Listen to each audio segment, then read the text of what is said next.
Welcome to my podcast. This is Ann P. of Fiber, Floss, and Fiction. Today is Tuesday, the 10th of March, 2020.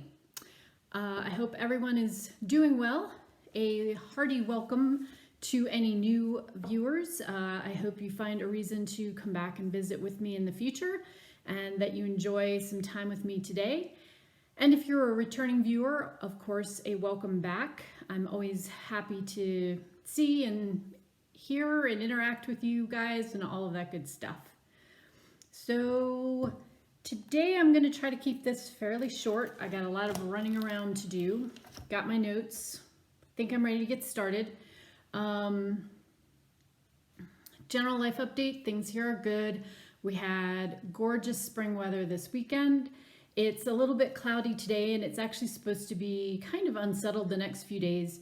We have a long-standing joke in our family because I used to drive to Texas the last week of March every year for the Dallas-Fort Worth Fiber Show, which I'm not doing this year. I'm actually going to be in Connecticut for Stitches United, but it never fails. Like, we could have beautiful weather on either side of my travel days, but we normally get a late season blizzard when I'm trying to get home, and all I want to do is get home, and the snow is horrible. This happened, I think, 4 out of the 5 years I went to Texas, so we'll see what happens this year, but crossing my fingers, no bad weather and no creepy crawly infection bug things. I'm gonna hand sanitize my entire being and keep my fingers crossed that I don't get sick. So hope for the best anyway. Yeah, so let's go ahead after that uplifting thing.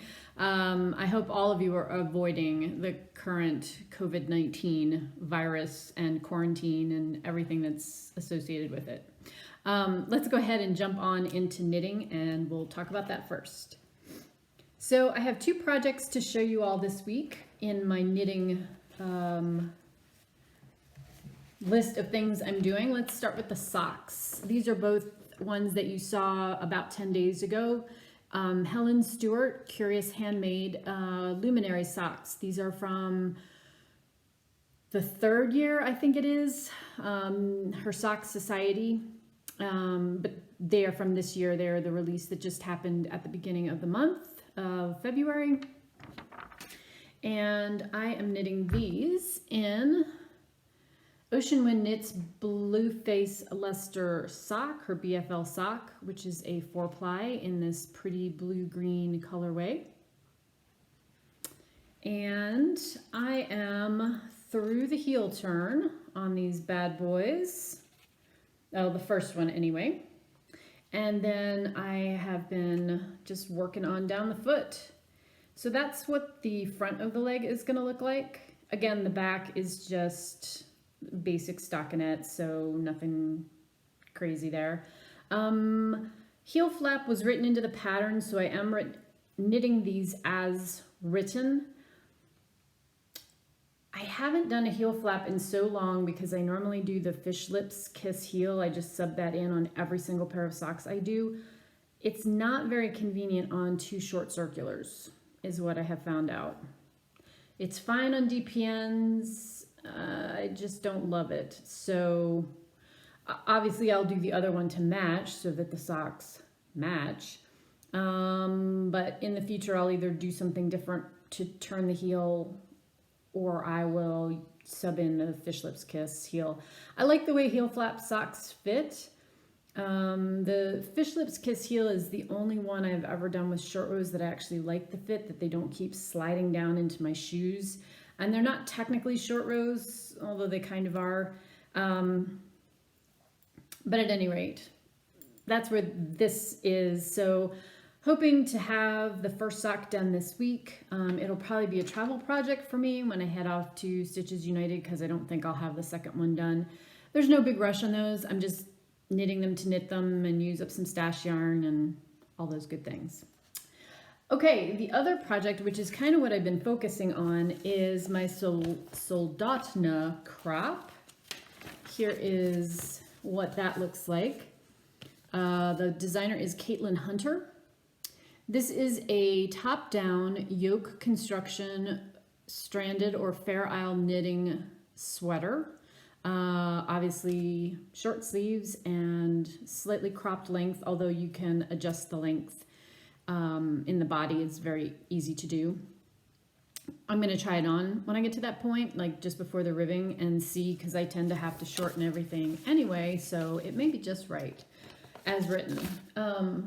I am knitting this in my Woolly Wonka Fibers Nimue DK, which is a 50-50 blend of superwash merino and silk, one of my favorite bases.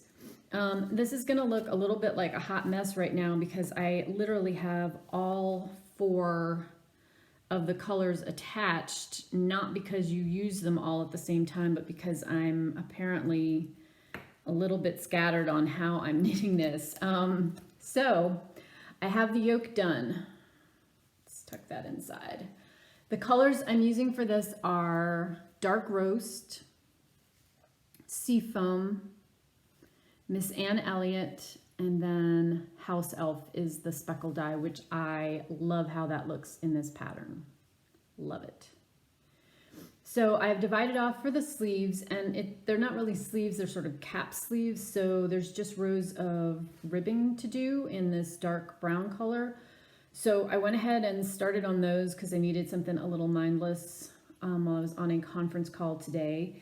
And I have started the body, which is this kind of almost speckled pattern. It's one stitch kind of staggered across of these 2 colors on this background of the pale blue-green.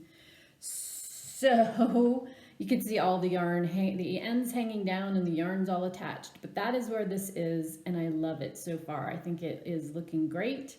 I'm gonna actually try to finish this, not at Stitches United, but before Stitches United, and see if I can then wear it to my top-down yoke class. I think it would be a nice sample. It illustrates some of the construction techniques really nicely, and I love the colors in it. Those are definitely like my wheelhouse type colors. So yeah, both of those are good things. Starting work on a major dye project for a collaboration that the Yarn Guys and I are doing for the Christmas holidays this year. More information on that coming up, but I will probably have kind of a quieter time where I'm working on that sample for a little bit. Really excited about it. Dennis and I have talked pretty much every day this week about it, and I think we're getting our plans finalized down where we're sort of, here's all the ideas, and then we kind of winnow them down into like what's realistic and what can we actually accomplish in the next 8 months. But look for more information on that coming relatively soon. I think we're going to have everything ready to roll out by the summer to take pre-orders for a late fall delivery, so you have it in time for the holidays to work on. Okay, so I think that is it for knitting. Let's go on and talk about books. So I have 2 books to report on this week that I have finished. The first is the book that it's taken me a while to get through. I kept getting distracted by shiny things, called The Dante Chamber by Matthew Perry. So this isn't exactly a sequel, but it does follow kind of the same overall overarching concept, which is crimes have been committed which are related to the works of the writer Dante. I have not read the first one in this series, and I think that that's fine. The second one works completely as a standalone. So the premise of this book is that the police are investigating a murder that has occurred. This man has been chained to a giant stone and basically is having to walk around with it until it crushes him under its weight. I know, cheerful start to my book discussion today. Into this mix comes several historic figures who the author uses kind of as detectives, even though there is a detective in this story who seems completely capable and smart and totally fine to go and solve this on his own. But at any rate, the writers featured are Oliver Wendell Holmes, Alfred Lord Tennyson, Robert Browning, and Christina Rossetti. And Christina Rossetti is and was the sister of Gabriel Dante Rossetti, who actually changed his name to Dante Rossetti, and who was one of the pre-Raphaelite painters and was highly influenced by Dante's works and his concepts of hell and purgatory. So Christina is kind of the driving force in this because her brother becomes accused of this murder, and it's unclear for much of the book how much involvement he has in the murder that kicks the book off and then subsequent crimes that are committed, because he's an opium addict and he's not really in his head. He's a very erratic personality anyway, and increasingly so the more opium he's been consuming. Christina Rossetti is possibly not super well known to folks. She's a British poet, mid-19th century. Her work is beautiful. Actually, one of my mom's favorite poems, which is In the Bleak Midwinter, and has had a hymn set, music set to the words to create a hymn, is just... the imagery in it is amazing. So I love the fact that she's in this book, and I love the concept of this book. You know, a book about a mystery that's driven by a book and authors who are attempting to solve the mystery of the crimes while finding clues in the book. I should have loved this book. I had a really hard time getting through this book. It's very slow. It unfolds at such a slow pace that to try to get into it and to try to figure out which of these four characters of these authors is important, and kind of the focus. There's no focus, single kind of main character in this book. I thought it was going to be Christina Rossetti. It's not.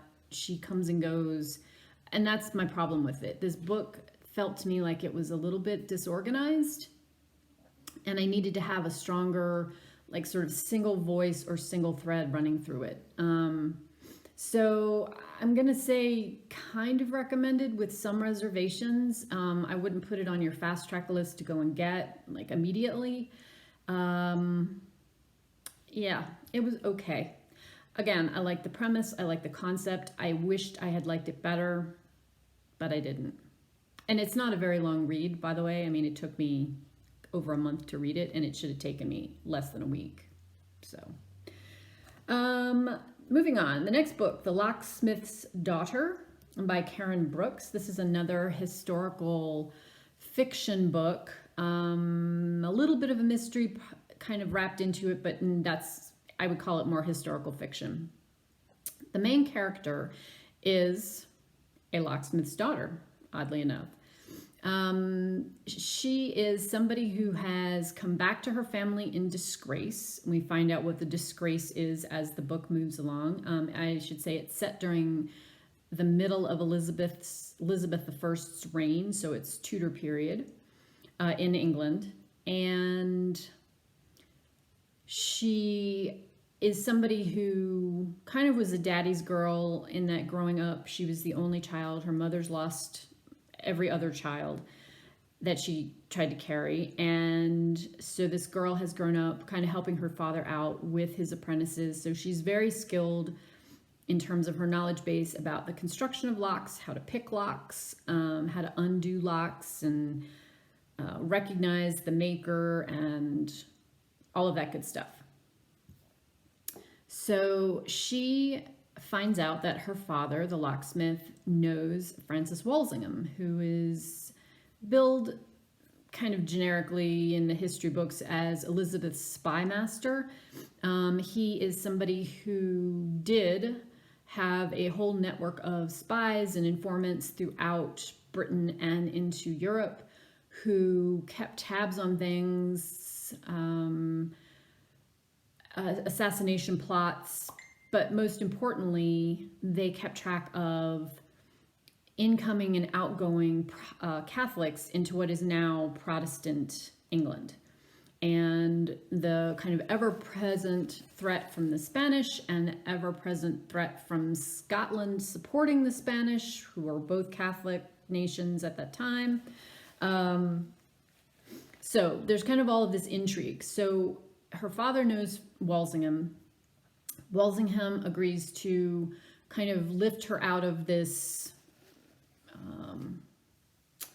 no man's land she's drifted into by the fact that she's made some poor late teenager girl / woman choices about the man that she loved, and agrees to hire her under the guise of being a companion for his daughter. And he's going to teach her the spy trade tricks, and he knows that she has the skills to be a very proficient lock picker if she needs to be for him. So the story pulls in a lot of information about Tudor England, done in a nice way, I thought. Lots of specifics that if you like all those geeky historical details, this book will happily push those buttons for you. The author does a really great job of setting the scene and putting characters into the time that they're living in terms of their morals, the society, their dialogue. Her best friend, who she's grown up with basically since they were both young teens, is a playwright, and so we're able to have some social commentary added in. He's a lodger in her parents' house. We're allowed to have some social commentary through the types of plays that Caleb is writing, and there's a ton of stuff going on as well in the history about the Catholic and Protestant factions, if you will, in England, and how Mary Tudor's reign influenced that, how Elizabeth's reign is influencing that, crime and punishment, all of these good things. And at the center of all of this kind of paints a portrait of Walsingham as the spy master. So some interesting intrigue, some great history, pretty easy read. It's not light. It's not going to be like the other Boleyn Girl. There's not a lot of romance written in. There is a small romantic plot, but the bulk of it is about this woman kind of growing into adulthood while all this stuff is happening around her in the Elizabethan England that she's growing up in, and how the history of the time is unfolding and she's involved in it. Yeah, so I would recommend that one. It's maybe not as amazing a book. I wouldn't have given it 5 stars, but I'm going to give it a solid 4. I think it's well written, well researched, good character development, maybe a little bit dry for people who aren't interested in the historical details, but in terms of just being a good read that teaches you some stuff along the way, I'm going to vote yes for that. So I currently have 3 books on the go. One is an audio book that I'm almost done with. I think I have like 40 minutes left to it. That's excellent. More on that next time. Plus 2 completely different kind of genre reads. One's a book that has just sort of index card information about how artists structure their day. And then another book about books. This one's about a bookstore that's historical fiction and has a little bit of mystery wrapped into it as well. So more on those once I get them done, but that'll finish us up for books this week. Okay, let's move on to stitching, in which I have a plethora of things to share with you. All right, first off, let's go with my Desert Mandala. This is the Chatelaine project that I've been working on for a while. this is how it is on the website. So I have this whole center piece done, and you'll see where I'm working across the top. I finished this and then I basically worked up. So now I'm working down this way, and my goal is to try to get through there this year. So I've got this vignette done, and you'll see where I've gotten to this time because I've started on both of those. I should say that this is not this. This is this in my version of it. No idea why, but there you go. Just so when you look at it and you think, huh, I don't think she had that oriented right. I am stitching this on a 28 count Lugana from Picture This Plus in the colorway Calypso, using the called for DMCs, silks, and beads. Let me back up so you can see the whole shebang first. So I finished this border up at the top, and I have brought everything down so that I am now finished down to this point with the beads, except for a few of the really big treasures, the kind of square flashy beads, because I want to do those last because I know I'm going to need to roll this up, and I can pad the little seed beads, but I worried about the bigger crystal ones. So on this side, I obviously need to bring down the borders. And then I have the cactus to do, and I have another feather to stitch over on this side to finish that vignette up and do the back stitching on the jackrabbit. And then I've got these two feathers stitched. This one's almost done. I need to do then back stitching on both of those because they match this one. And then I need to do the vignette that lives here. But I feel like I am making good progress on that. Probably another 2 stitching sessions, give or take, and I should be at my goal for this one this year. So that makes me very happy because that one's kind of been not languishing, but I haven't done like big chunks of work on it. One thing that I am finding out is that apparently about 1,000 stitches is my sweet spot. That's what I like to do, to actually see progress, but not get completely burned out on something. So it may become a thing in the future. We'll find out. We'll see. Right now I'm doing a bunch of monthly challenges for Semi-Sane Stitchers for their Around the World Challenge. And, oh, I forgot to bring up my Winner's Encounter. Well, you guys will see that next time. Sorry, rabbit trail over there. So those are all 1,000 stitch blocks in the Semi-Sane Stitchers challenges. So that's why these are all like 1,000 stitches that you're gonna see. Let's go on to Once Upon a Fairy Tale. Still working on the center block here. Bring that in for a little bit of a close-up. I have about 800 stitches left in this block of 8,400 stitches to finish up, but I am almost there. I made myself finish all of the white that's behind the letters in the book. I have a few little ninja stitches over here to finish, and I was actually out of or didn't ever have the one blue that finishes up the letters, so I ordered that this week, and that came with some other stuff I'm going to show you, just some threads. So next time that's out, I'm going to try to just get that done. And sorry, I'm trying to make sure nothing falls on the floor. Actually, let me move these both back over here. Obviously, I like big projects, but they are not the easiest things to show off on camera. I have no space for anything. Okay, next up, a stitching shelf, which now seems so small compared to Once Upon a Fairy Tale. So I think this is page 8. I have the large format chart, not that it really matters anymore because everything's in Pattern Keeper where you can just not even have page lines, but I am kind of working by page. So Had this done the first year, did this like 2018. This was all of last year, this whole section in here.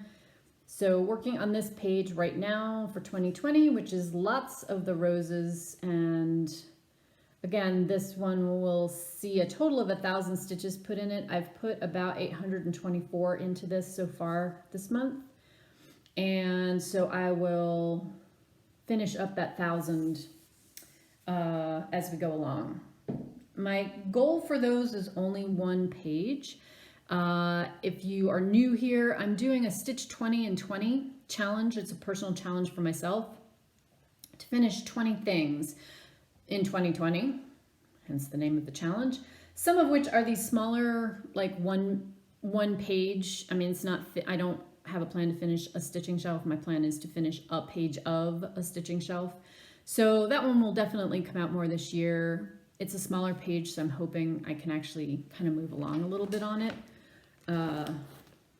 We'll see. Obviously, I have lots to stitch.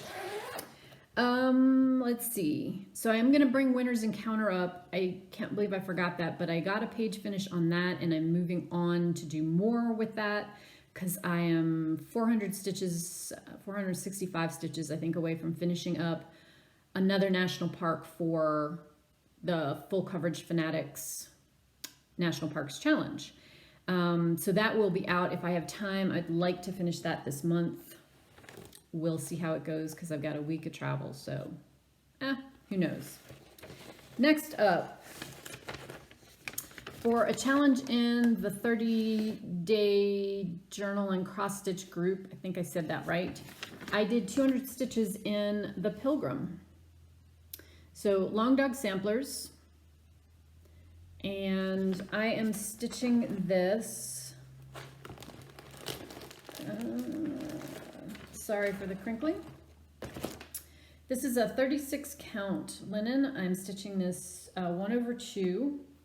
It's the colorway Butternut from Crossed Wings Fabrics, and I am using a kind of periwinkle blue silk from Silks for You to stitch. And again, 1 stitch over 2 threads. And that is where I currently am. I added in basically this, I finished this motif and then brought this stovepipe up. Super fun, a nice break to work on something with just one color. And Kim, Spartan Stitcher, and I have agreed that we're going to haul out our long dog at least one day every month, even though I don't have any plans to work on this year. She does have plans to get much more progress in on hers, so I'm sure she'll jump on that and work her way through a lot more pages than I am going to be working on. Okay, oh, and then one more thing, I have a new start. This is as part of a very casual stitch along that I'm doing with Belinda over at Aussie Stitcher. And that was to start a new Nora Corbett or Mirabilia. And I am doing Nora Corbett's Halloween Fairy. This is available as a download through Hirschner's as a PDF. I don't think it's available as in print anymore, but they do have it on Hirschner's site, so you can get yourself a copy if you want. It is a much smaller one than a lot of hers. Final size is, do they have the stitch count on here? No, they do not. Okay, but on 32 count, it's 7.5 by 11.5, basically. On 28 count, it's 8 3/4 by 13.5, give or take. So it's not huge compared to many of those. And I am stitching this on a 28 count linen called Antiqued Peach from Color and Cotton.